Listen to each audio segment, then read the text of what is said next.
हमारे साथ सलमान निजामी साहब हमारे साथ ज्वाइन कर चुके हैं। बहुत शुक्रिया जी सलमान ज्वाइन करने के लिए। मौजूदा हालात जो बने हैं 3 दिन के दौरान 5 कैजुअल्टियां, आप भी एक पॉलिटिकल नजरिया रखते हैं, किस तरीके से मौजूदा सूरत हाल को आप देख रहे हैं जी?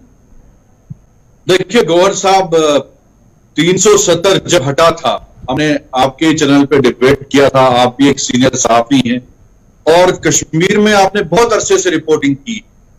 हमने वो दौर भी देखा जब कश्मीर में ऐसा जो है पानी की तरह बहाया कश्मीर में, लेकिन उसके बाद भी हालात खराब। मैंने गुलाम नबी आजाद साहब का भी दौर देखा था। ये 370 आपने हटाया, आप सेलिब्रेट कर रहे थे और आज नतीजा क्या है? आपने कहा था कि कश्मीरी पंडितों को हम 3 महीने में के बाद साहब कश्मीर लाएंगे। आज कितने साल हो गए? 2 साल से भी ज्यादा हुए। कितने कश्मीरी पंडित वापस आए? आज तो लोग मर रहे हैं। इसमें मजहब को भी देखना नहीं चाहिए, चाहे कोई कश्मीरी पंडित मर रहा है, चाहे कश्मीरी मुसलमान मर रहा है, चाहे सिख मर रहा है। जम्मू कश्मीर की आवाम जो है मर रही है, उसमें हमारे सैनिक भी आते हैं। आज आप देखिए जो कश्मीर है उसमें चाइना एक पार्टी बन चुकी है। अभी भी गलवान जो है, गलवान वैली में चाइना पीछे नहीं हटा है। अभी उत्तराखंड में हाल ही में इंडियन आर्मी चीफ ने स्टेटमेंट दिया कि काफी तादाद में जो है चाइनीज फोर्सेज जो है उत्तराखंड में घुसी है। और आपने क्या किया कश्मीर में? आपने क्या रोजगार दिया? आप कहते थे कश्मीर में आतंकवाद जो है खत्म हो जाएगा, आपने रोजगार भी नहीं दिया, हमारी स्टेट छीन ली। वहां आप कहते हैं बहुत सेलिब्रेट कर रहे हैं कि भाई पत्थर खत्म हुए। पत्थर तो खत्म हुए लेकिन गोलियां चल रही हैं। आज श्रीनगर में आप सेफ नहीं है। जो बिंदु साहब है, मैं जाती उनको जानता हूं, बहुत ही निहायती शरीफ। हर कश्मीरी आज दुखी है, कोई भी जश्न नहीं मना रहा है। और जो नैरेटिव ये फैलाया जा रहा है कि भाई इसमें एक कम्युनिटी इन्वॉल्व है, जो ये भाजपा के लोग हैं, जो इन्होंने प्रॉक्सीज वहां खड़े किए हैं, वो मफाद परस्त लोग हैं।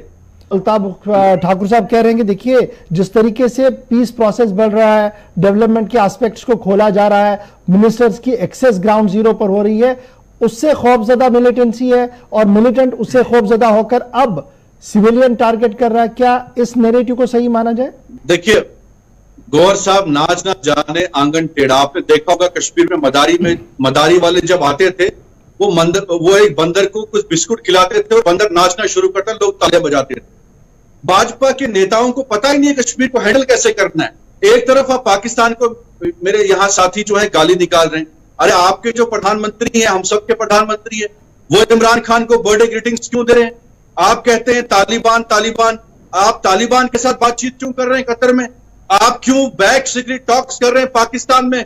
जो आपके जो सेक्रेटरी, होम सेक्रेटरी हैं, वो बाहर के मुल्क में जाते हैं, पाकिस्तान से बातचीत करते हैं। ये आपकी हिपोक्रेसी फेल है। आपको समझ नहीं आ रहा है कि हमने करना क्या है। 3 साल से आपको ये नहीं पता चल रहा है। कभी आप एडवाइजर चेंज कर रहे हैं, कभी गवर्नर चेंज कर रहे हैं। एक गवर्नर नाकामयाब हो जाता है, दूसरे को लाते हैं, वो कहते हैं मैं 1 लाख नौकरी दूंगा, दूसरा कहते हैं 50,000। कश्मीर को आप समझ नहीं पा रहे। ये साहब ये नहीं है कि आप वहां लॉलीपॉप देंगे और कुछ बंदरों को नचाएंगे सड़कों पे। आप कहते हैं कि सब all is well, all is not well. लेकिन आप कुछ प्रॉक्सी कैंडिडेट खड़ा करेंगे, सलमान हमने कश्मीर में जो है ऑल इज वेल का नारा तो आज का नहीं ना है। ये तो सन 96 में लगाया गया जब कांग्रेस का टेन्योर था, उसके बाद भी लगाया गया। जब लोग मर रहे थे और नेशनल कांग्रेस के वर्तमान में नारा तब भी तो कहा गया था कि ऑल इज वेल नहीं किया गया। सुनिए गौहर साहब, आप सीनियर सहाफी हैं, आपको एक्सपीरियंस होगा। पहले सरकारों की अप्रोच डिक्टेटरशिप नहीं थी। सरकारें अगर नौजवान कश्मीर का जो है किसी गलत लाइन पे जा रहा था, हमारी सरकारों ने उसको कंपनसेट किया, उसको ऑफर दिया कि भाई गोली, आप बंदूक छोड़िए, हम आपको नौकरी देंगे, हम रोजगार देंगे। ये नौजवान जो है उससे हालात बदले, उस पॉलिसी को बदले करने के बाद क्या हालात बदले? आप देखिए 2013 देखिए, सैलानी कितने कश्मीर में थे, हम तो खुशहाल थे। आपने 370 हटा दिया। आज हमारा जो है कश्मीर में हालात आपने क्या पैदा किए? छोड़िए मिलिटेंसी को, आप रोजगार देखिए आपने कहां पहुंचाया। चाहे जम्मू हो चाहे कश्मीर हो, आज दोनों खितों के लोग परेशान हैं, प्रोटेस्ट हो रहे हैं सड़कों पे। जो मुलाजिम हमने लगाए थे उनको आपने निकाल दिया। आपसे नहीं समझ क्या मैं ये मानूं कि ये कहा गया था कि ना मिलिटेंसी का ग्राफ तो बड़ा कम हो गया जी, सरहद पार से भी कोई नहीं आ रहा है, लेकिन अचानक से ये OGWs या दीगर ग्रुप्स एक्टिवेट होना और ये सब कुछ होना, तो क्या मैं ये मानूं कि ये नाराजगी का कुछ फैक्टर है या पॉलिसी का साइड इफेक्ट है जो हम देख रहे हैं जम्मू कश्मीर के अंदर? देखिए गवर साहब, ऐसी बात नहीं, पाकिस्तान अभी भी इन्फिल्ट्रेशन करा रहा है और ये दुनिया जानती है कि बहुत पहले से यहाँ हथियार है। और यार 90s जैसी पूछे नहीं कि यहाँ डॉक्टर फारूक जैसे बड़े नेता को भी कश्मीर छोड़ के लड़ना जाना पड़े। रही दूसरी बात, देखिए इसमें कोई संदेह नहीं है कि अमन का पैगाम हम देते हैं। हम लाहौर बस के जरिए वो भी जानते हैं और हम अंदर जाके दो बार घुस के मारना भी जानते हैं। यही हमारी नीति है, यही हमारी रीत है, यही हमारी नेता की नीति, इसमें कोई शक नहीं है। देखिए जहां तक आप कह रहे हैं कि नीति, भारतीय जनता पार्टी ने हमेशा डेवलपमेंट और विकास को साथ लेके चला। अब पाकिस्तान हमेशा दहशतगर्दों की सपोर्ट करता है और हमेशा वो जम्मू कश्मीर में कहीं ना कहीं किसी न किसी तरीके से मिलकर सीखो। और जो वेपन जो आज शार्ट वेपन देख रही है, आज का नहीं, यहां 30 साल से दहशतगर्दी के खिलाफ जंग लड़ी जा रही है और ये जंग आज अपने आखिरी मराइल में दाखिल हो चुकी है। और इस जंग पे काबू पाके दहशतगर्दों का सफाया करके जम्मू कश्मीर को एक आखिरी चीज सलमान जो आपसे जानना चाहूंगा, ये इस तरीके के स्टेटमेंट ये पहले बार नहीं है जब किसी पॉलिटिकल पार्टी के स्पोक्स पर्सन ने कहा कि जनाब आखिरी लेग पर है जी, मिलिटेंसी बस अब खत्म हो रही है, वी आर ऑन टॉप। लगातार इस तरीके के स्टेटमेंट्स आए और माजी में भी आए हैं।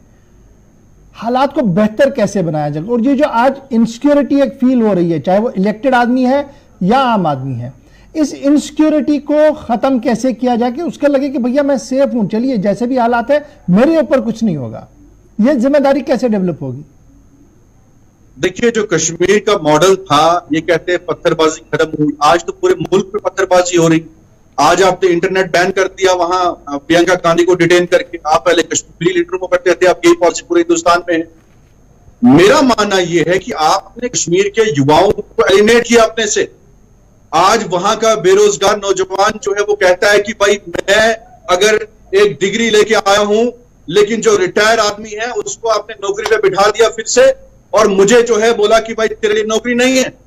आप वहां के बेरोजगार लोगों को प्रवोक कर रहे हैं और आपने ऐसे कानून लाए कि अगर कोई पत्थर फेंकता है उसको आपने जी पासपोर्ट नहीं देना है, उसको नौकरी नहीं देना है। भाई ये पॉलिसी आपने लाई है, इससे वहां के नौजवान जो है प्रवोक हो रहे हैं, एलिनेट हो रहे हैं आपसे। आप जानबूझ के चाहते हैं कि कश्मीर के नौजवान जो है पत्थर उठाए, बंदूक उठाए। अगर आपने उनके साथ एक पॉलिसी ऐसी अडॉप्ट की हो कि जो बच्चा है अगर वो किसी दूसरे रास्ते पे जा रहा है उसको समझाइए प्यार से। उसका यह मतलब नहीं है कि आप उसको बोले कि आप ठोक देंगे इसको, गोली नहीं, आप किसको मार रहे हैं, वो लड़के कौन है?